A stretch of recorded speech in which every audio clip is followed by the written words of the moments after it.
Hello मेरे प्यारे बच्चों, welcome to my YouTube channel Imperial Academy. तो जैसा कि आपको मालूम होगा, आज हम करेंगे chapter 8 current electricity of class 10th ICSE.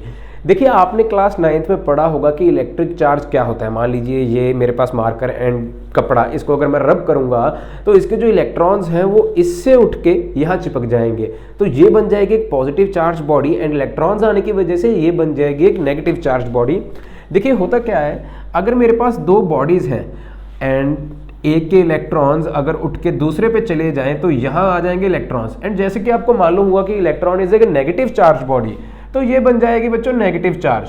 And यहाँ से इलेक्ट्रॉन चले गए तो ये बन जाएगी पॉजिटिव चार्ज। एंड आपको ये भी मालूम होगा कि negative charge and negative charge जो होंगे रिपेल करते हैं एक दूसरे को, whereas negative and positive charge attracts each other. ठीक है ना। तो लाइक चार्जेस जो होते हैं वो रिपेल करते हैं एक दूसरे को एंड अनलाइक चार्जेस जो होते हैं वो अट्रैक्ट करते हैं। अब बच्चों अगर मैं क्वेश्चन कर लूं कि यहाँ पे कितना चार्ज आया तो आप कैसे बताओगे। देखिए आपको मालूम है चार्ज जो क्यू लेटर से रिप्रेजेंट किया जाता है, charge is equal to number of electrons multiply by charge on one electron. Easily मैं कहूंगा कि इस पे कितना चार्ज आया, इस कपड़े पे कितना चार्ज आया, कि जितने इलेक्ट्रॉन इस कपड़े पे आए मैं उसके साथ मल्टीप्लाई कर दूंगा। अब चार्ज ऑन वन इलेक्ट्रॉन होता क्या है, it is 1.67 into 10⁻⁻19 coulomb. Coulomb is the SI units of charge. तो अगर एक इलेक्ट्रॉन पे इतना चार्ज है, 5 इलेक्ट्रॉन गए तो 5 के साथ मल्टीप्लाई कर दूंगा, 100 इलेक्ट्रॉन गए तो 100 के साथ मल्टीप्लाई कर दूंगा। बच्चों एक हैरानी की बात बताऊं कि एक कूलम चार्ज में कितने इलेक्ट्रॉन्स होते हैं। देखिए उसको निकालने के लिए आप 1 से डिवाइड कर दें 10⁻⁻19, तो आंसर आएगा 6.25 into 10⁻18 इलेक्ट्रॉन्स। यानी कि इतने इलेक्ट्रॉन्स मिलके सिर्फ एक चार्ज बनाते हैं। 10⁻18 इलेक्ट्रॉन्स, बहुत ज्यादा इलेक्ट्रॉन्स होते हैं कि एक के पीछे 18 जीरोस लगा दीजिए, इतने इलेक्ट्रॉन्स कॉन्स्टिट्यूट करेंगे तो जाके एक चार्ज बनेगा। अब बच्चों चलो ये तो बात रही स्टैटिक इलेक्ट्रिसिटी की। स्टैटिक मतलब कि जो मूव नहीं करती, लेकिन अगर ये चार्जेस किसी कारण के वश में ये मूव करने लग जाए, एक जगह से दूसरी जगह मूव करते ही जाए, तो वो क्या बन जाएगा, करंट इलेक्ट्रिसिटी बन जाएगा। और यहीं से कंसेप्ट आया हमारा करंट इलेक्ट्रिसिटी का, जिसपे ये सारा चैप्टर बेस्ड होगा। देखिए हुआ क्या, अब करंट इलेक्ट्रिसिटी समझते हैं होता क्या है। The rate of flow of charge, simple language में the rate of flow of charge, कि एक गिवन टाइम में, एक गिवन सेकंड में, एक गिवन मिनट में, एक यहां मान लीजिए मेरे पास लंबी सारी वायर है, यहां मैं फोकस कर रहा हूं वायर के इस टुकड़े में, कितने इलेक्ट्रॉन्स मूव कर गए एक जगह से दूसरी जगह, तो उसे मैं बोलूंगा करंट इलेक्ट्रिसिटी। वो कितना करंट मूव किया, the rate of flow of charge is known as the current electricity. And इसको जो रिप्रेजेंट किया जाता है करंट को आई सिंबल के साथ, एंड करंट का फॉर्मूला बन जाएगा चार्ज अपॉन टाइम। एक गिवन टाइम में कितना चार्ज मूव किया, उसी के साथ फॉर्मूला आ गया बच्चों हमारा। एंड इसके जो एसआई यूनिट्स होते हैं, देखिए चार्ज का मैं अभी आपको फॉर्मूला बता के हटा हूं, Ne/T। एंड जो इसके एसआई यूनिट्स होते हैं बच्चों करंट के, दैट इज एम्पेयर। जो एक फ्रेंच साइंटिस्ट हैं एंड्री एम्पेयर, उनको डिवोट किया गया। ठीक है, उनके नाम के बाद इस करंट को एसआई यूनिट्स दिए गए एंड्री एम्पेयर, यानी कि एम्पेयर जो लेटर ए के साथ रिप्रेजेंट किया जाएगा SI units, and this is a vector quantity. And बच्चों चार्ज में एक और चीज भी आती है। देखिए करंट में एक और चीज आ जाएगी जो आपके एमसीक्यू क्वेश्चंस में बहुत काम आएगी। वैसे तो अगले चैप्टर में भी आएगा बच्चों, लेकिन आप समझ लीजिए अभी होता क्या है। देखिए ये पॉजिटिव एंड ये नेगेटिव चार्ज है। आपको ये तो अब मालूम होगा कि नेगेटिव जो इलेक्ट्रॉन्स होते हैं वो नेगेटिव से लेके पॉजिटिव डायरेक्शन में फ्लो करेंगे, ये नेगेटिव से पॉजिटिव डायरेक्शंस में इलेक्ट्रॉन्स फ्लो करेंगे। अगर आपको क्वेश्चन में पूछ लें कि इलेक्ट्रॉन्स कौन सी डायरेक्शन में फ्लो करेंगे, तो आप बड़ा इजीली कह दोगे बच्चों कि नेगेटिव टू पॉजिटिव में जाएंगे। लेकिन बच्चों जब आप देखोगे ना, मैं सर्किट डायग्राम्स बनाऊंगा, सर्किट डायग्राम्स में मैं एरो हमेशा इस तरफ बनाऊंगा। आपके टीचर्स भी अगर सर्किट डायग्राम बनाते होंगे तो वो एरोज पॉजिटिव से नेगेटिव टर्मिनल की तरफ लेके जाते होंगे, ये पॉजिटिव टर्मिनल, ये नेगेटिव टर्मिनल। अब सर ऐसा क्यों, इलेक्ट्रॉन्स तो जो है नेगेटिव से पॉजिटिव जा रहे हैं, तो हम करंट की डायरेक्शन उल्टी क्यों मानी। ऐसा बच्चों इसलिए है, जो साइंटिस्ट हैं उन्होंने कहा जो कन्वेंशनल करंट है, कन्वेंशनल करंट यानी कि जो हम डायग्राम्स में बनाएंगे that is a conventional current, उसे हम मानेंगे कि opposite to the flow of electrons है। तो हमेशा कन्वेंशनल करंट बच्चों आएगा तो पॉजिटिव टू नेगेटिव लेके जाइएगा। ये आपके बोर्ड वाले क्वेश्चंस भी जरूर डालते हैं कि इलेक्ट्रॉनिक करंट बताइए कौन से डायरेक्शन में जाएगा, तो आपने लिखना होगा नेगेटिव से पॉजिटिव जाएगा। टीचर जी कोई गल नहीं, लेकिन अगर वहीं पूछ ले कन्वेंशनल करंट किस डायरेक्शन में जाएगा, तो साइंटिस्ट ने अपनी इजीनेस के लिए ये माना था कि वो पॉजिटिव से नेगेटिव डायरेक्शन में जाएगा, इसलिए सभी एरोज उसी डायरेक्शन में जाएंगे। आपको ये याद रखना होगा। Electronic current is negative to positive and conventional current is positive to negative for MCQ type of question. ज़्यादा इसमें और कुछ रॉकेट साइंस नहीं है, आपको इतना सा याद रखना पड़ेगा।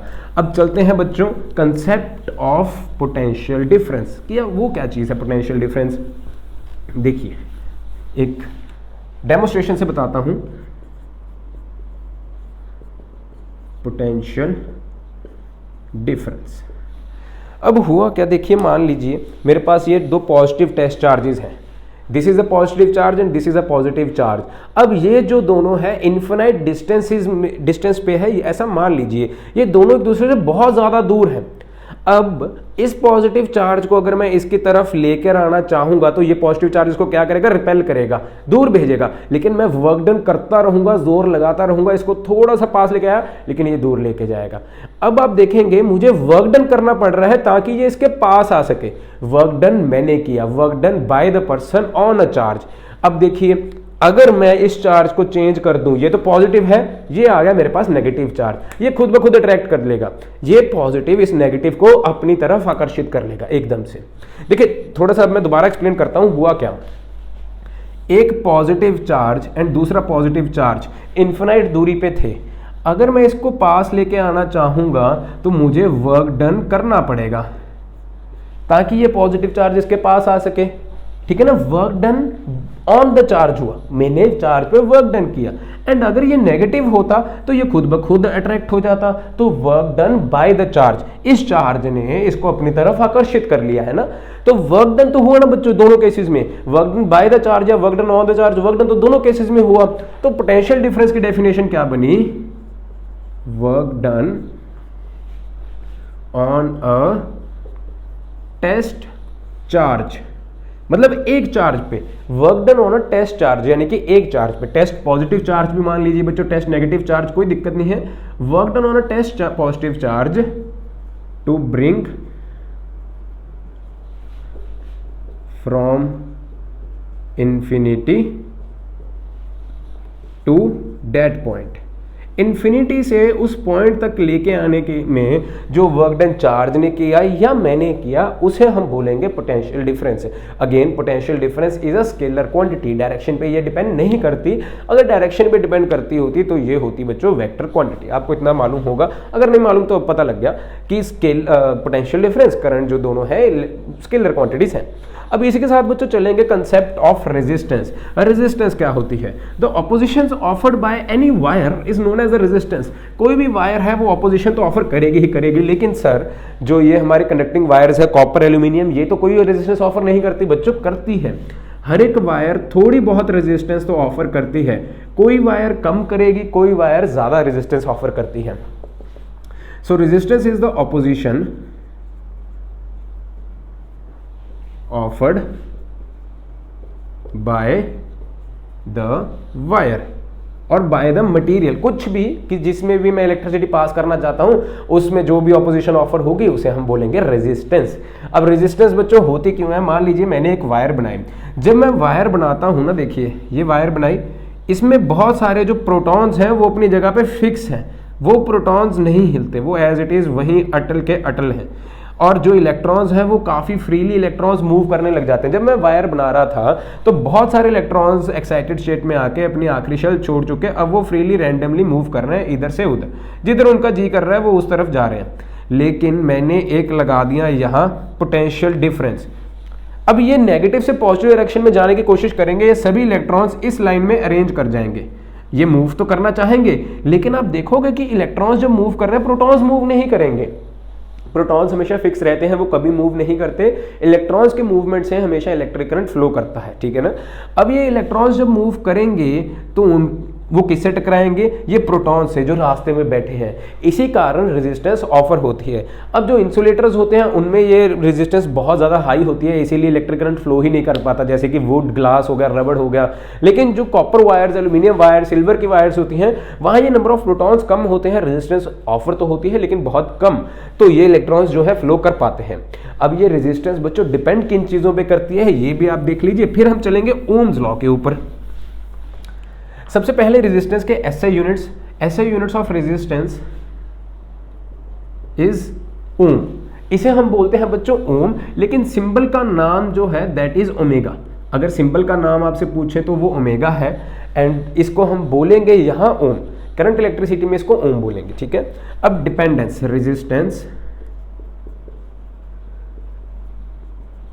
डिपेंड्स, सबसे पहले तो आ जाएगा बच्चों मटेरियल ऑफ वायर। अगर देखिए वायर मैं ग्लास की बना रहा हूं, अगर वायर मैं लकड़ की बना रहा हूं यानी कि वुड की बना रहा हूं, वायर किसी भी ऐसी चीज की बना रहा हूं, रबड़ की जो इंसुलेटर है, तो रेजिस्टेंस बहुत ज्यादा रहेगी, करंट फ्लो ही नहीं करेगा। ये तो कॉमन सेंस है ना, कि जिस मटेरियल की मैं वायर बनाऊंगा वैसा ही मुझे रेजिस्टेंस भी ऑफर होगा। तो ये बच्चों कॉमन सेंस के ऊपर है। आगे चलते हैं, length, resistance offered by the length of wire. इसको समझाने के लिए एक एग्जांपल लेते हैं। देखिए ये मेरे पास एक लेंथ ऑफ वायर हो गई जिस पे 3 पहाड़ियां हैं, 2 या 3 पहाड़ियां हैं, एंड मेरे पास अब एक ये लेंथ ऑफ वायर हो गई। एरिया ऑफ क्रॉस सेक्शन यानी कि चौड़ाई सेम है। अब मान लीजिए सुपरमैन ने यहां से वहां तक जाना था, तो उसको पहले एक पहाड़ी तोड़नी पड़ी, दूसरी पहाड़ी, तीसरी पहाड़ी तोड़नी पड़ी, तो जाके वहां पहुंचा। लेकिन उसी सुपरमैन को अगर यहां से वहां जाना होगा तो उसको 1 2 3 4 5 पहाड़ियां तोड़नी पड़ी। तो जितना मैं लेंथ बढ़ाता जाऊंगा उतना तो पहाड़ियां बढ़ती जाएंगी, सुपरमैन तो तंग हो जाएगा, वहां तक पहुंचते पहुंचते थक जाएगा। तो इसीलिए लेंथ बढ़ाने के कारण रेजिस्टेंस भी ज्यादा ऑफर होने लग जाती है। अगर किसी भी वायर की मैं लेंथ इंक्रीज कर दूंगा तो रेजिस्टेंस भी इंक्रीज होगी, ऐसा आपको समझना होगा। तो देखिए इससे क्या क्लियर हुआ कि resistance is directly proportional to length, कि अगर लेंथ इंक्रीज कर दूंगा तो रेजिस्टेंस भी इंक्रीज होगी। तीसरा, थिकनेस। थिकनेस को बच्चों हम बोलते हैं एरिया ऑफ क्रॉस सेक्शन। अब देखिए एक एग्जांपल तो ये आपके पास क्लियर है। अब इसी लेंथ में मैंने एरिया ऑफ क्रॉस सेक्शन यानी कि थिकनेस ऑफ वायर बढ़ा दी। एरिया ऑफ क्रॉस सेक्शन का मतलब होता है बच्चों ये चौड़ाई, ये मैंने बढ़ा दी। अब ये जो पहाड़ है ये रह गए नीचे। सुपरमैन क्या कहेगा, मैं पंछी बना उड़ता फिरूं और पार कर जाऊं। सुपरमैन जो है वो वहां पार कर जाएगा बड़ा इजीली, सुपरमैन को कोई दिक्कत नहीं आई। तो एरिया ऑफ क्रॉस सेक्शन बढ़ाने से रेजिस्टेंस क्या हो गई, कम हो गई। उसी लेंथ की वायर थी, सेम वायर थी, रेजिस्टेंस उसको नहीं मिली, वो आगे चल दिया। तो एरिया ऑफ क्रॉस सेक्शन जो है रेजिस्टेंस के इनवर्सली प्रोपोर्शनल है। मैंने एरिया ऑफ क्रॉस सेक्शन यानी कि थिकनेस को लेटर ए से रिप्रेजेंट किया, अगर आपको समझ में नहीं आ रहा, लेटर ए से रिप्रेजेंट किया। एंड चौथा आ जाएगा बच्चों टेम्परेचर। अब टेम्परेचर देखिए, मान लीजिए किसी का मैं तापमान बढ़ा दूं, किसी को गुस्सा चढ़ा दूं, तो उसका पूरा दिन खराब जाएगा, उसका एक भी काम ठीक नहीं होगा। आप ऐसे याद रखिए कि अगर टेम्परेचर बढ़ाने से, किसी का तापमान बढ़ाने से रेजिस्टेंस जो है वो और भी ज्यादा बढ़ जाएगी, वो कोई भी काम नहीं कर पाएगा, चिड़चिड़ा सा हो जाएगा, ठीक है ना। तो इसकी रेजिस्टेंस, टेम्परेचर बढ़ाने से किसी भी वायर की रेजिस्टेंस ज्यादा हो जाती है, टेम्परेचर कम करने से रेजिस्टेंस हो जाती है कम। अब यहां जो है मैं टेम्परेचर का नहीं लिखूंगा क्योंकि मैं रेजिस्टेंस का फॉर्मूला बनाने लगा हूं, वहां मैं ये अज्यूम करूंगा कि टेम्परेचर कांस्टेंट है, ठीक है। तो इसलिए ये हमारा टेम्परेचर का कॉन्सेप्ट फॉर्मूले में नहीं यूज होगा। 4 चीजों पर रेजिस्टेंस डिपेंड करती है। सबसे पहला मटेरियल कौन सा यूज करेंगे, दूसरा लेंथ ऑफ द वायर, तीसरा हमारे पास आ जाएगा एरिया ऑफ क्रॉस सेक्शन यानी कि थिकनेस, चौथा आ जाएगा हमारे पास temperature. Now resistance is directly proportional to length and inversely proportional to area of cross section. अब जब भी ये प्रोपोर्शनैलिटी का साइन हटता है तो एक कांस्टेंट लेटर हमें ऐड करना पड़ता है। काफी एक्सपेरिमेंट्स के बाद साइंटिस्ट ने हमारा काम इजी कर दिया एंड वो कांस्टेंट लेटर दिया हमें रो। सर रो तो डेंसिटी का होता है। हाँ बच्चों डेंसिटी का तो होता है रो, लेकिन यहाँ करंट इलेक्ट्रिसिटी में रो को हम डेंसिटी नहीं, रो को हम बोलेंगे स्पेसिफिक रेजिस्टिविटी। अब ये क्या बला आ गई सर, एक minute. Specific resistivity is defined as the resistance offered by a unit length and unit area of cross section. अगर हम एक यूनिट लेंथ ले लें, यूनिट लेंथ हम कितनी भी मान सकते हैं बच्चों, 1 सेंटीमीटर, एंड उसी का क्रॉस सेक्शन ले लें यूनिट यानी कि 1 centimetre square area of cross section, तो कितनी रेजिस्टेंस ऑफर होगी, चाहे वो मैं यहाँ बैठा हूँ चाहे मैं बैठा हूँ अमेरिका में, अगर वायर सेम है तो रेजिस्टिविटी भी वो सेम ही रहेगी। तो स्पेसिफिक रेजिस्टेंस हमें काफी मटेरियल्स की पहले से मालूम है जो कांस्टेंट रहेगी, एंड वो फॉर्मूले में डायरेक्टली फिल हो जाएगी। जब भी आपको कोई फॉर्मूला न्यूमेरिकल करना होगा तो वो स्पेसिफिक रेजिस्टेंस लिख के देंगे आपको, वरना न्यूमेरिकल आप उठ के खड़े हो जाना एग्जाम हॉल में कि सर ये न्यूमेरिकल गलत है, मैं नहीं करने वाला। वो आपको स्पेसिफिक रेजिस्टिविटी देंगे लिख के, क्योंकि ये हमेशा कांस्टेंट रहती है, ठीक है। अब एरिया ऑफ क्रॉस सेक्शन देखिए, आप ये भी देख लीजिए, जो वायर होती है उसका एरिया ऑफ क्रॉस सेक्शन क्या होगा बच्चों, ये होता है एरिया ऑफ क्रॉस सेक्शन, यानी कि उसका जो छोर होता है वो सर्कुलर आकार में होता है। एरिया ऑफ सर्कल क्या होगा, पाई आर स्क्वायर। तो हमारे पास ये कंप्लीट एक फॉर्मूला बन गया रेजिस्टेंस का, जिसके एसआई यूनिट्स जो है वो ओम एंड उसका जो सिंबल था ये ओमेगा। ठीक है बच्चों, इसी के साथ रेजिस्टेंस भी सारी कवर होगी। स्पेसिफिक रेजिस्टेंस में हमने कॉन्सेप्ट में देख लिया। तो हमने 3 कॉन्सेप्ट्स क्लियर किए। सबसे पहले द कॉन्सेप्ट ऑफ करंट। अब इलेक्ट्रिक करंट होता क्या है, the rate of flow. When electric charge flow करने लग जाए तो उसे हम करंट का नाम दिया था, जिसके ऐसे यूनिट्स एम्पेयर थे and it is a scalar quantity. Then what is the potential difference. Potential difference is defined as the work done on bringing a test charge from infinity to that point. अगर infinity से किसी भी charge को मैं एक point पे लेके आऊंगा, मैं कितना वर्क डन करूंगा, that is a potential difference. And potential difference का फॉर्मूला भी बच्चों इससे क्या बन जाएगा, पोटेंशियल डिफरेंस देखिए वोल्ट से रिप्रेजेंट होता है, VOLT। मैं फॉर्मूला शायद बताना भूल गया था। पोटेंशियल डिफरेंस का फॉर्मूला बन जाएगा बच्चों अब वर्क डन अपॉन चार्ज। कितना वर्क डन हुआ एक चार्ज के लिए। तो देखिए वर्क डन के यूनिट्स जो हैं जाउल एंड जो चार्ज के यूनिट्स हैं वो कुलम। ठीक है ना, तो इसके यूनिट्स बन जाएंगे जाउल पर कुलम, जिसको हम वोल्ट्स भी बोल देते हैं। That is the potential difference, voltage जो होती है, that is the potential difference, and it is also scalar quantity. Then we have studied about the concept of resistance. The oppositions offered by any conducting wire is known as the resistance. And ये जो resistance होती है conductors की कम होगी, insulators की ज़्यादा होगी। उसी तरह स्पेसिफिक रेजिस्टिविटी भी कंडक्टर्स की कम होगी, इंसुलेटर्स की बहुत ज़्यादा होगी। अब हम आते हैं हमारे the most important law, the Ohm's law, जिसके ऊपर आपको क्वेश्चंस आएंगे ही आएंगे। Now what Ohm's law state? Ohm law. It states that potential difference is constant. Now बच्चों Ohm's law क्या कहता है कि potential difference, जिसे लेटर V से रिप्रेजेंट करते हैं, is directly proportional to current if physical conditions such as length of wire, area of cross section of wires, etc. and temperature remains constant. तो बच्चों प्रोपोर्शनैलिटी का साइन हटेगा तो क्या आएगा, एक आएगा हमारे पास कांस्टेंट टर्म। यह कांस्टेंट टर्म जो है वो रेजिस्टेंस को हमने ऐड किया था। काफी एक्सपेरिमेंट्स के बाद ये कांस्टेंट टर्म फाइंड होती है। हम उसमें नहीं जाएंगे कि ये कांस्टेंट टर्म्स कैसे फाइंड होती है, बस ये रेजिस्टेंस हमारे पास आ गया। तो the most important formula of this chapter here comes V = IR। अब यहां से करंट का भी फॉर्मूला बन सकता है बच्चों, R को डिवाइड कर देना, रेजिस्टेंस का फॉर्मूला बन सकता है V/I। अब यहां से ना बच्चों 2 तरह के ग्राफ्स आ जाएंगे। 2 तरह के ग्राफ्स आने की वजह से 2 तरह के डिवाइसेस भी आएंगे। First is the ohmic device and second is the non ohmic device. अब ओमिक डिवाइस क्या होते हैं बच्चों, the devices which follow the rules of Ohm's law, which obeys the Ohm law is known as the ohmic devices, and the devices which do not obey the Ohm's law are known as non-ohmic devices। बहुत easily आपको इनके definitions याद हो जाएंगी। Ohmic devices, the devices which obey the Ohm's law, non-ohmic devices are those which do not obey the Ohm's law। इनके graphs जो बहुत बार paper में क्वेश्चन में आए हुए हैं, कैसे देखिए, ये हो गया V बच्चों, ये होगा करंट। अब ये है एक नॉन ओमिक डिवाइस, तो इसका जो ग्राफ है इस तरह का जाएगा, एक कर्व लाइन। ठीक है, वो ग्राफ फॉलो नहीं करेगा। जबकि ओम्स लॉ कहता था, ओम्स लॉ क्या कहता था बच्चों, voltage, potential difference and current are directly proportional. Directly proportional का मतलब क्या है कि अगर 1 यूनिट पोटेंशियल डिफरेंस बढ़ा तो करंट भी 1 यूनिट बढ़ेगा, अगर पोटेंशियल डिफरेंस 2 यूनिट बढ़ा करंट भी 2 यूनिट बढ़ेगा। तो वो इस तरह जाएगा, states that temperature means constant, temperature जो है कांस्टेंट रहना चाहिए। ठीक है, तो ये हमारे पास आ जाएगा ओमिक डिवाइसेस का ग्राफ, ये आ जाएगा नॉन ओमिक डिवाइसेस का ग्राफ। काफी बार ये पेपर में क्वेश्चन आया हुआ है, तो इसलिए मैंने करा दिया। अब ठीक है, आपको भी आना चाहिए कि ये क्वेश्चन क्या है। अब इसके आगे चलेंगे बच्चों, टाइप्स ऑफ वायर्स कौन सी होती हैं।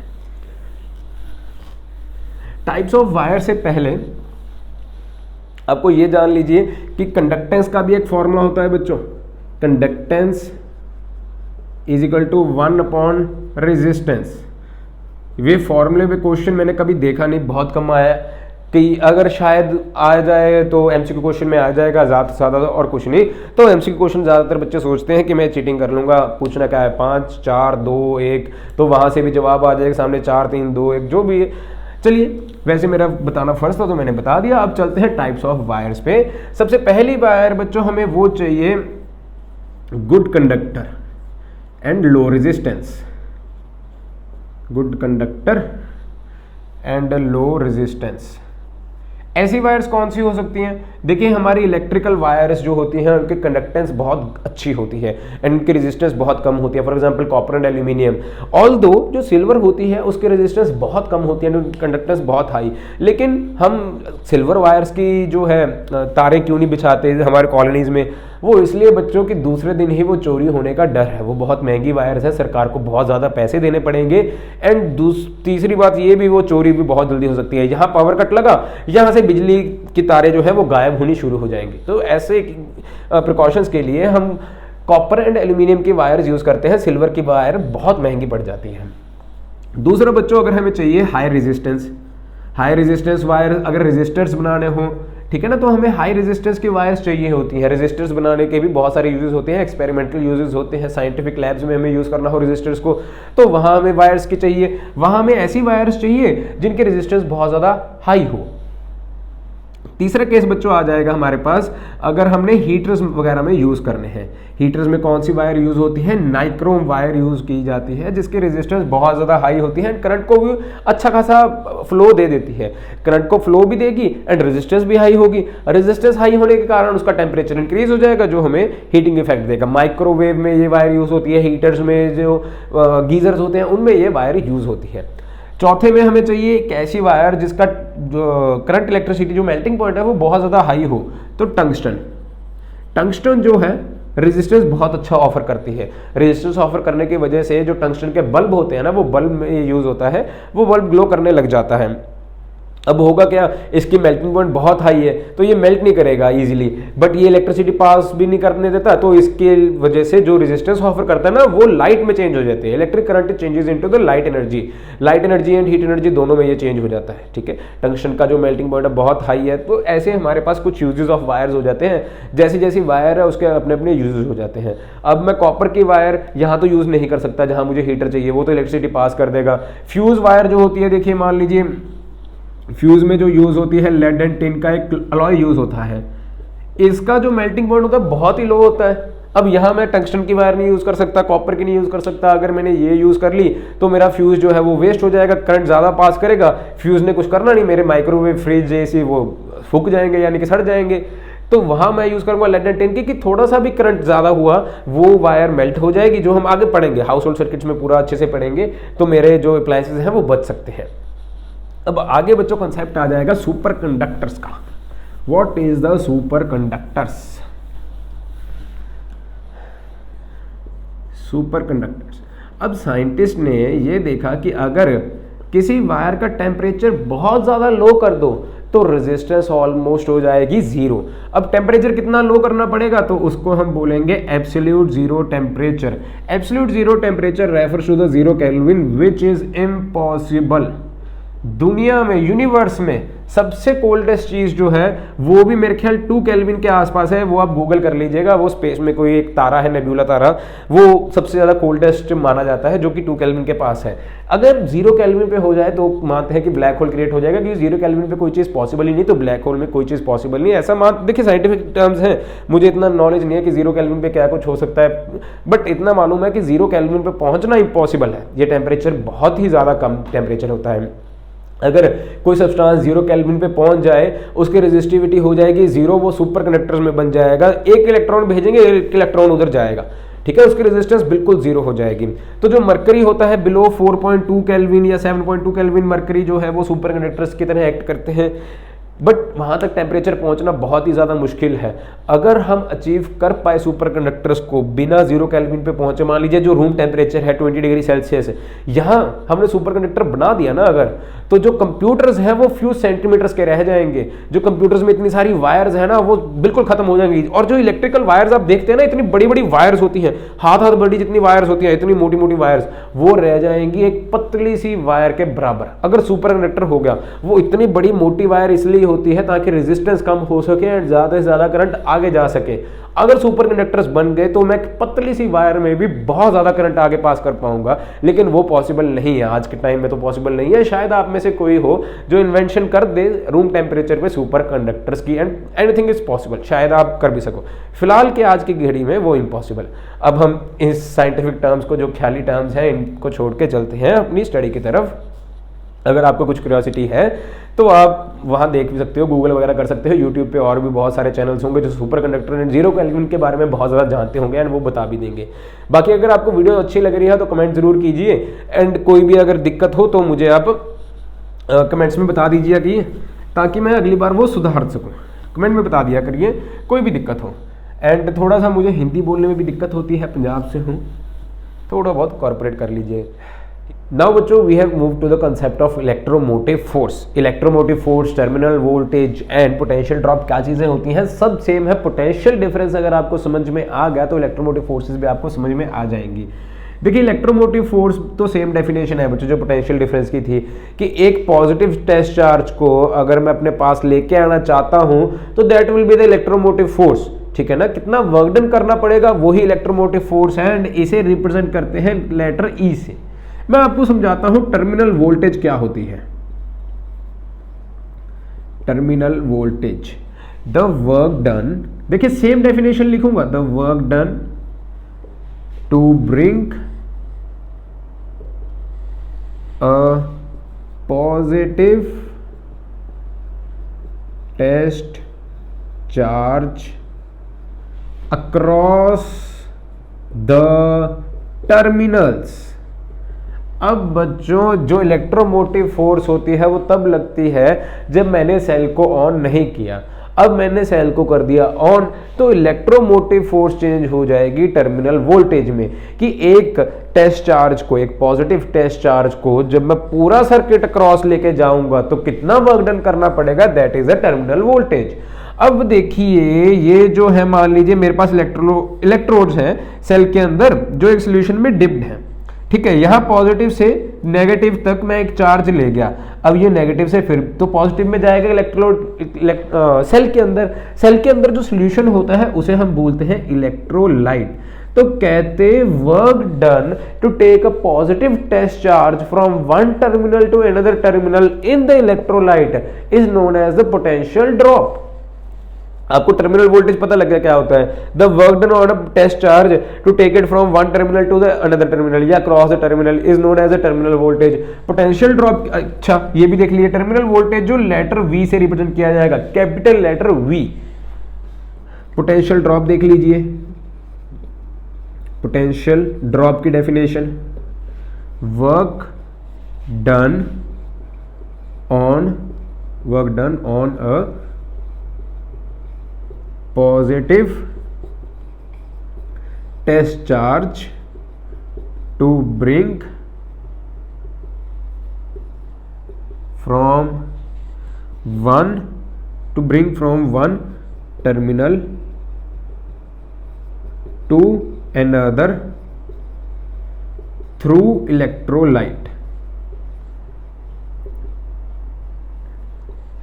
अब देखिए जब सेल ऑन नहीं था तो टेस्ट चार्ज को यहां से लेके यहां तक बिना किसी दिक्कत के लेके आया जा रहा था, जिसे बोलते हैं इलेक्ट्रोमोटिव फोर्स।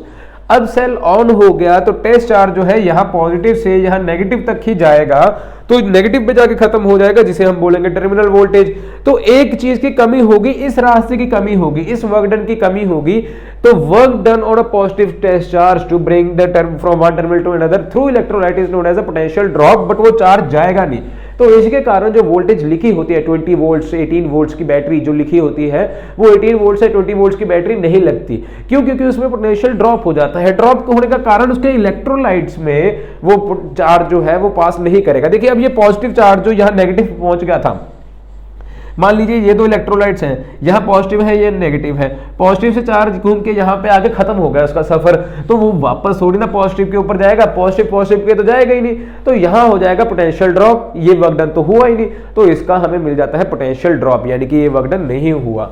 इसी कॉन्सेप्ट के दौरान इलेक्ट्रोमोटिव फोर्स का जो फॉर्मूला बनेगा that is the terminal voltage plus potential drop जो स्मॉल लेटर ऑफ वी से रिप्रेजेंट किया जाता है। खैर ये इतना इंपॉर्टेंट नहीं था, जो इंपॉर्टेंट चीज रहेगी इस लेक्चर में वो है रेजिस्टेंस की कनेक्टिविटी, कि रेजिस्टेंस जो है वो किस तरह कनेक्ट की गई है, उस पर एक न्यूमेरिकल जरूर आएगा आपको, वो न्यूमेरिकल भी हिला देगा पेपर में, आपको डिफिकल्ट न्यूमेरिकल आएगा, आपको प्रैक्टिस अच्छे से करनी पड़ेगी तब जाके वो न्यूमेरिकल्स होंगे। लेकिन मैं फिर भी कह देता हूं कि अगर कोई न्यूमेरिकल आपसे ना हो तो मुझे इंस्टाग्राम पे आके फॉलो कीजिए, वहां मैं आपको समझाने की पूरी कोशिश करूंगा। एंड अगर हो जाए तो वेल एंड गुड, मैं उस पर एक वीडियो बना दूंगा अगर आपको न्यूमेरिकल समझ में ना आए, ठीक है। एंड अब हम क्या कर रहे थे, रेजिस्टेंस की कनेक्टिविटी, मैं भूल जाता हूँ क्या कर रहे थे, रेजिस्टेंस की कनेक्टिविटी। देखिए रेजिस्टेंस जो है दो तरीके से कनेक्ट कर सकती है।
नाउ बच्चों रेजिस्टेंस जो है वो दो तरीके से कनेक्ट कर सकती है, एक होता है सीरीज एंड दूसरा होता है पैरेलल।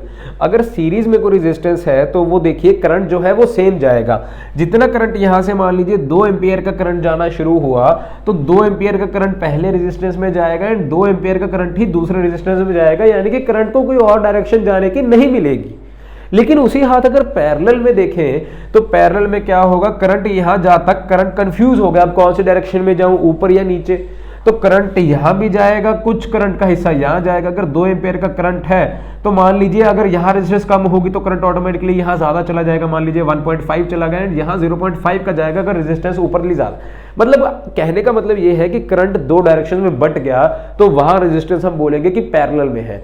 अगर करंट एक ही डायरेक्शन में चलता जाएगा तो वहां हम बोलेंगे कि रेजिस्टेंस है सीरीज में, ठीक है। इसी के चलते फिर अगर हमने नेट रेजिस्टेंस निकालनी हो, मान लीजिए ये दो रेजिस्टेंस थी मेरे पास, दोनों रेजिस्टेंस को हटा के एक रेजिस्टेंस लगाना है जो इनके बराबर हो, तो उसका फॉर्मूला क्या होगा, नेट रेजिस्टेंस आर से रिप्रेजेंट कर रहा हूं, वो सभी रेजिस्टेंस का सम हो जाएगा।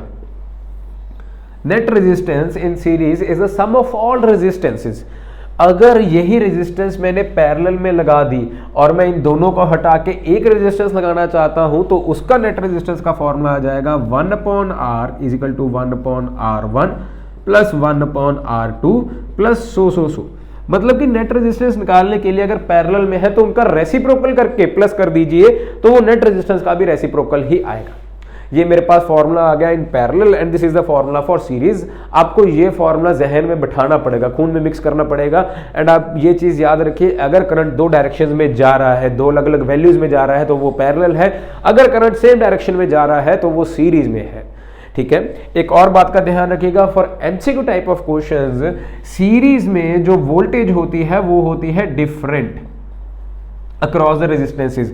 वोल्ट मीटर जो होता है, एक बार मैं बच्चों करके भी दिखा देता हूं, देखिए वोल्ट मीटर जो होता है हमेशा पैरेलल में कनेक्ट होता है, हमेशा पैरेलल में कनेक्ट होता है वोल्ट मीटर। तो वो अलग अलग होगा, अगर दो रेजिस्टेंसेस हैं तो वो हमेशा अलग अलग होगा। वोल्ट मीटर करंट सेम रहेगा, I is same for every resistance.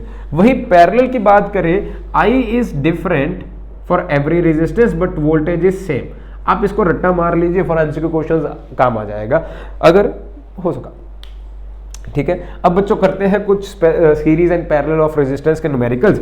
मैं फिर से कह रहा हूं कि अगर कोई न्यूमेरिकल ना समझ में आए आप मुझे इंस्टाग्राम पे भेज दीजिएगा, मैं कोशिश करूंगा कि उसकी एक सेपरेट वीडियो डाल दूं, शॉर्ट्स में डाल दूं, आपको उसका लिंक सेंड कर दूंगा या आपको सॉल्व करके एक फोटो खींच के भेज दूंगा। इतना तो मैं कर सकता हूं। तो चलते हैं इनके न्यूमेरिकल्स की तरफ। बच्चों now we have come to the numerical. मैं एक न्यूमेरिकल आपको करके दिखा देता हूं कि कैसे होगा, अगर फिर भी कोई ना हो तो मुझसे पूछ लेना। अगर अब हमने करना क्या है, ये मेरे पास एक डायग्राम है, A एंड B में सिर्फ एक रेजिस्टेंस लगाना है, ये R6 तक 6 रेजिस्टेंस लगे हुए हैं, ये सभी को रिमूव करना है। तो देखिए करंट यहां से जाना शुरू करेगा, मान लीजिए यहां पे आके इस जंक्शन पे करंट को मिल गए दो रास्ते, तो यानी कि ये रेजिस्टेंस इनमें से किसी के साथ पैरेलल है, लेकिन किन के साथ वो अभी देखते हैं। जब करंट यहां जाएगा फिर यहाँ देखिए करंट इसमें पास कर गया R2 से, एंड फिर जाएगा R3 की तरफ, कोई और डायरेक्शन में नहीं मिली, यानी कि R2 and R3 are in series. आगे देखते हैं, R3 से R4 में गया, उसको तब भी कोई डायरेक्शन नहीं मिली, यानी कि R3 एंड R4 भी सीरीज में है। एंड R4 पे आते वक्त फिर से यहाँ जंक्शन आ गया, जहां उसके पास दो चॉइसेस फिर आ जाएंगी, यानी कि R2, R3 and R4 are in series. R2, R3 and R4 is in series. तो नेट रेजिस्टेंस क्या आ जाएगी बच्चों, मैंने आपको अभी फॉर्मूला बताया था, R2 plus R3 plus R4, जितनी भी रेजिस्टेंस सीरीज में है उनको डायरेक्टली प्लस कर दिया जाए, तो बच्चों आ जाएगा 3 प्लस 3 प्लस 3, यानी कि 9 ओम की रेजिस्टेंस आ जाएगी इनके पास। तो यहां मैं अब इरेज करके यहां मैं क्या लिख दूंगा, अब एक रेजिस्टेंस लगा दूंगा, तीनों सीरीज में थी, रेज करके मैं एक रेजिस्टेंस लगा सकता हूं जो होगी 9 ओम की। थोड़ा सा फंबल हो गया, एक रेजिस्टेंस लगा दूंगा जो 9 ओम की होगी, ये नेट आर हो गया मेरे पास। अब आप देखोगे ये रेजिस्टेंस एंड ये रेजिस्टेंस 3 ओम वाली, मैंने कहा था ना कि यहां एंड यहां दो जंक्शंस आ गए, तो ये रेजिस्टेंस एंड ये रेजिस्टेंस क्या हो जाएगी, अब पैरेलल हो जाएगी। तो R and R5 is in parallel, ये है बच्चों पैरेलल में। पैरेलल रेजिस्टेंस कैलकुलेट करने का क्या फॉर्मूला है, नेट रेजिस्टेंस R डैश निकाल लेता हूं, net resistance is 1/R plus 1/R5, यही मैंने फॉर्मूला बताया था। तो इसके फॉर्मूले के अकॉर्डिंग 1/9 प्लस 1/5 1/3, देखिए ये मेरे पास 9, ये मेरे पास 3, 1/9 प्लस 1/3, एलसीएम लिया, मेरे पास 9 आ जाएगा, दिस इज 1 दिस इज 3, तो आंसर आ जाएगा 4/9। मेरे पास 1/R डैश की वैल्यू आएगी 4/9, दोनों तरफ रेसिप्रोकल कर दीजिए क्योंकि मुझे R डैश की वैल्यू चाहिए, so that will be 9/4 is equal to 2.25 ohm, 2.25, ठीक है 2.25 ओम्स के बराबर आ जाएगी मेरे पास नेट रेजिस्टेंस इन दोनों को मिला के। तो अब मैं एक और चतुराई का काम करूंगा, ये दोनों रेजिस्टेंसेज हटाई, ये सारा जंक्शन हटाया और यहां एक 2.5 ओम रेजिस्टेंस मैंने फिट कर, ये मेरे पास आ गया एक सिंपल सी अब डायग्राम। यहां से करंट गया मजे से, यहां से घूमते आ गया, कोई चॉइस नहीं, तो मेरे पास R1 R dash and R6 are in series, R1 R dash and R6 in series. तो मेरे पास अब क्या आ जाएगा, 3 प्लस 2.5 प्लस 3, ये आ जाएगी net resistance of circuit. Net resistance is equal to 3 plus 3 is 6 plus 2.5 is 8.5 ohm, easy answer, done. तो इस तरह बच्चों हम रेजिस्टेंस के क्वेश्चंस कर सकते हैं। अगर फिर भी ना समझ में आए, मैं आपको, मुझे भेज देना, मैं फोटो भेज दूंगा या आपको करके दिखा दूंगा एक वीडियो में। अभी के लिए ऑल द बेस्ट बच्चों। अगर वीडियो अच्छी लगे लाइक जरूर करना, अपने दोस्तों के साथ जरूर शेयर कर दीजिए, मुझे भी सपोर्ट हो जाएगी, ठीक है, मुझे भी अच्छा लगेगा अगर मेरी वीडियोस पे व्यूज आ जाएंगे। तो मिलते हैं नेक्स्ट वीडियोस के साथ, अलविदा, टाटा, टेक केयर, गुड नाइट बच्चों, लव यू, टेक केयर।